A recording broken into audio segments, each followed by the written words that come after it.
शेर ड्रामे की ये एपिसोड बहुत ही धमाकेदार होने वाली है। इस एपिसोड में शेर को मालूम हो जाता है कि मेरे बाबा का कातिल कौन है। डॉक्टर रंगूनवाला को मौत की नींद सुलाने में किसका हाथ है।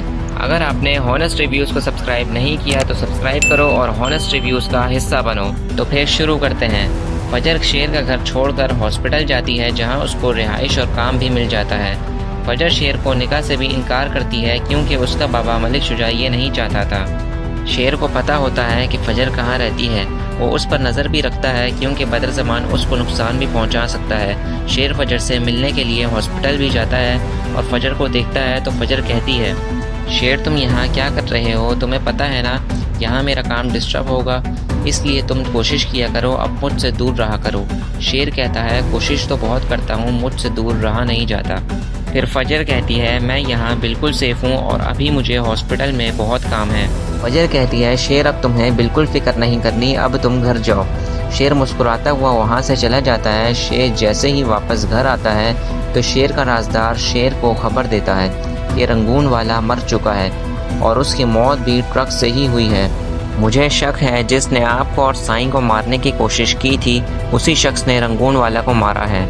शेर को शक होता है कि रंगूनवाला को मारने वाला भी मेरा चचा ही है, तो इसीलिए वो सबके सामने ये बताएगा कि रंगूनवाला की मौत हो गई है और रंगूनवाला को भी उसी तरह मारा गया है जिस तरह हमारा है एक्सीडेंट करवाया गया था। इसका मतलब है जिन लोगों ने हमें मारने की कोशिश की थी रंगूनवाला को भी उन्हीं लोगों ने मारा है। शेर अपनी माँ से कहता है, अब मैं बहुत जल्द उस शख्स का पता लगा लूँगा जिसने मेरे बाबा और रंगूनवाला को मारा है और मैं उन कातिलों को छोड़ूंगा नहीं। ये देखकर बदरज़मान समझ जाता है कि उसके बाप और रंगूनवाला का एक्सीडेंट किसने करवाया है। फिर हम देखेंगे कि काका साहब की तबीयत बहुत ज़्यादा ख़राब हो जाती है। काका साहब को जब हॉस्पिटल लेकर जाते हैं तो ये वही हॉस्पिटल होता है जहाँ फजर काम करती है। जब वो अपने घर वालों और काका साहब की तबीयत ख़राब देखेगी तो अपने वालिद मलिक शुजा से कहेगी, बाबा काका साहब को क्या हुआ है, आप मुझे इनकी रिपोर्ट्स दिखाएं, मैं चेक करती हूँ।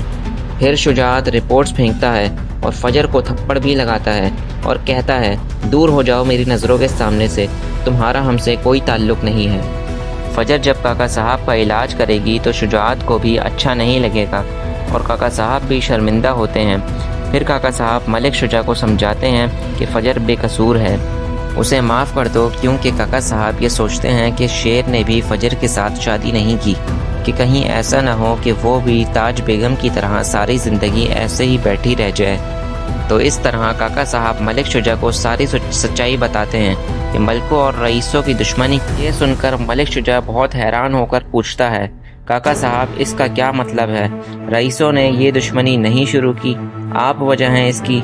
आपने हमसे झूठ क्यों बोला, बताएं हमें। जिस लड़ाई को हमने बचपन से जारी रखा हुआ है क्या वो हम ख़त्म कर दें? काका साहब शर्मिंदगी से माफ़ी मांगते हैं, बेटा मुझे माफ़ कर दे, सारी गलती मेरी है।